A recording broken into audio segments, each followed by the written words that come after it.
Number one this is a new one. is the sagittal suture. Wait, hold on. No, Repeat for that? this. Number one is the sagittal suture. Number one is the sagittal suture. Anybody know what number one is? Sagittal suture. It separates left and right parietal bones from each other. Number two is going to be the coronal suture. And what's number two? The coronal suture. The coronal suture. And that's over here. They're essentially right angles to each other. So the coronal is essentially separating the frontal from the two parietals. It goes all the way around your skull.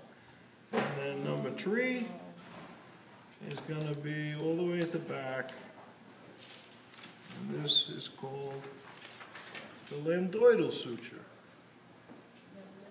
Lambdoidal. Sagittal, anybody Sagittarius?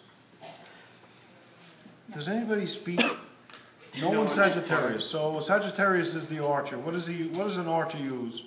A bow. And arrows. So here's the fin of the arrow, right there.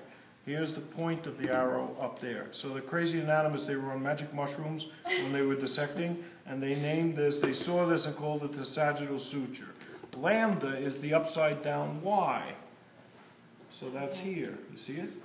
All right, so that's lambda-like, lambdoidal, lambda-like. That's where they get these names. I don't know the derivation of coronal. Coronal is heart. Core is heart. So maybe it's the heart of the skull. I don't know what the reference point is. So there's three of those. I'll be right back. Coming through. Coming through. Back off. Can you email me that? No.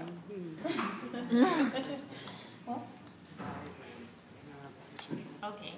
I'll be right back. Don't go nowhere.